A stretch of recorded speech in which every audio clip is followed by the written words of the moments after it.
Bonjour, bonjour, bonsoir, bon après-midi. Ça dépend de l'heure où vous allez me suivre. C'est moi encore, Maman Lydie, votre maman. Et abonnez-vous, abonnez-vous, abonnez-vous et aimez la vidéo. Comme ça, on va commencer à parler beaucoup. Je vais commencer à parler beaucoup sur l'amour, les relations dans la famille. Voilà pourquoi je suis venue encore aujourd'hui, le 14, n'est-ce pas, c'est le Saint-Valentin. Vous aimez bien le Saint-Valentin, mais je suis venue juste dire à quelqu'un ce soir, le Saint-Valentin sévit tout le jour de votre vie. Tant que vous êtes dans un couple ou bien vous êtes marié, le Saint-Valentin, c'est tous les jours. Et l'habitude de vous célébrer, et l'habitude de vous dire je t'aime, et l'habitude de vous dire merci, et l'habitude de vous protéger, et l'habitude de vous célébrer, en tout cas, vous célébrer tous les jours de la vie. Et je veux dire à tout celui qui n'est pas encore marié, épouse ton ami, n'épouse pas un mari. Parce que quand tu prends un mari, tu épouses un mari, tu oublies l'amitié, c'est difficile. Mais quand c'est ton ami et puis il devient ton mari, c'est plus beau. L'amour est vrai. L'amour est... Tu vois, je ne sais pas comment expliquer, mais ça devient quelque chose de plus beau. C'est difficile même de se fâcher contre ton mari ou bien ta femme, parce que c'est ton ami, c'est ton ami, c'est ton meilleur ami, et c'est difficile de se fâcher. Chaque fois que vous avez des petits problèmes, c'est facile de les réparer. C'est facile de les réparer. Et pour ceux qui se sont déjà mariés et que vous n'êtes pas des amis, essayez de vous asseoir, parler, créer une bonne ambiance dans votre maison pour même vos enfants. Parce que quand les enfants sont dans une maison où il y a des querelles, ce n'est pas bien pour leur croissance. Ce n'est pas bien pour leur croissance. Et pour garder bien cette amitié et cet amour-là ou cette amitié entre mari et femme, il faut avoir l'espace.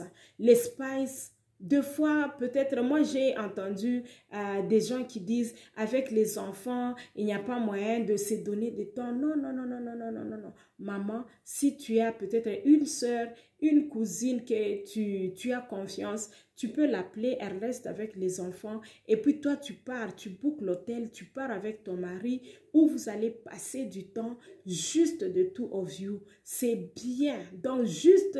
vous deux, c'est bien et ça rafraîchit encore, ça mène encore de l'amour dans votre mariage. Essayez de vous apprécier, essayez de vous donner des cadeaux de temps en temps. Il y a le WhatsApp maintenant. Moi, je me dis toujours, le WhatsApp, on a créé ça pour les amoureux parce qu'avec le WhatsApp, quand ton mari est parti ou bien quand ta femme est partie au boulot, il y a moyen de chat. Ah, comment ma chérie, ça va? Jusque-là, est-ce que tout va bien? Est-ce que tu as pris ton lunch? Est-ce que tu as déjà mangé à 12 heures? Ah, pourquoi est-ce que tu ne manges pas?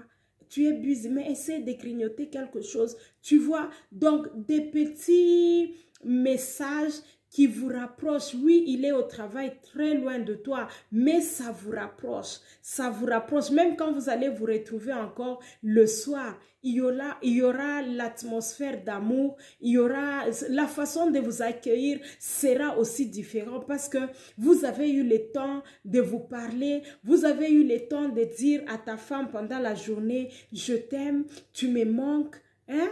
Tu me manques, je t'aime et tout et tout. Ça change aussi l'atmosphère entre vous deux. Mais quand tu pars le matin, vous allez vous parler seulement le soir. Peut-être il y a eu des petits problèmes le matin. Peut-être quand tu étais partie, elle n'était pas contente. Et puis tu rentres seulement la nuit.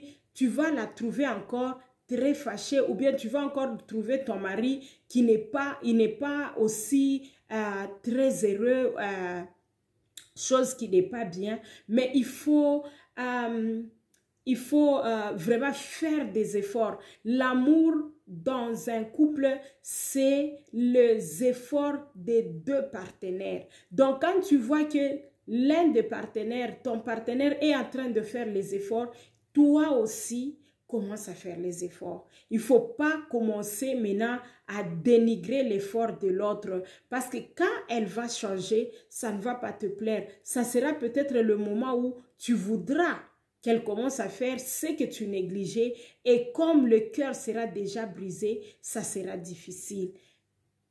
Gardons nos relations, travaillons pour le bien de notre couple, travaillons pour le bien de notre relation, de notre famille, papa ou bien maman. Aujourd'hui, tu es en train de détruire cette relation, mais demain, tu es en train de détruire la relation, tu privilèges tes amis, tu privilèges tes copines, mais demain, tu n'auras pas le temps d'aller chez tes copines, tu n'auras pas le temps d'aller chez tes amis, mais tu vas commencer à passer beaucoup de temps dans ta maison. D'où il faut garder des bonnes relations dans la maison. Tu peux avoir les amis, ce n'est pas un problème, mais garde des bonnes relations dans ta propre maison parce que c'est là où tu vas vieillir. C'est avec eux que tu passeras tous les temps de ta vie. J'ai vu des gens qui sont en train de protéger des gens, d'autres personnes dehors et négliger leur propre famille. Et le moment où tu n'auras pas le courage encore d'aller chez les amis ou bien de sortir et tout, tu n'auras pas la paix parce que tous ces gens-là dans la maison, peut-être ils auront un cœur déjà brisé et ils vont commencer à te maltraiter. Soyons sages. Gardons l'amour dans notre maison. Please, abonnez-vous. On aura à discuter. On va commencer à parler sur les réalités qui se passent dans nos familles et chercher comment améliorer pour avoir des familles heureuses. Je vous aime bien. Que mon Dieu vous protège. Que mon Dieu vous donne le courage de réparer. Que mon Dieu vous donne le courage de penser à votre premier amour. Que mon Dieu vous donne encore le courage d'être des amis. L'amitié est plus que tout. Bye bye. Abonnez-vous.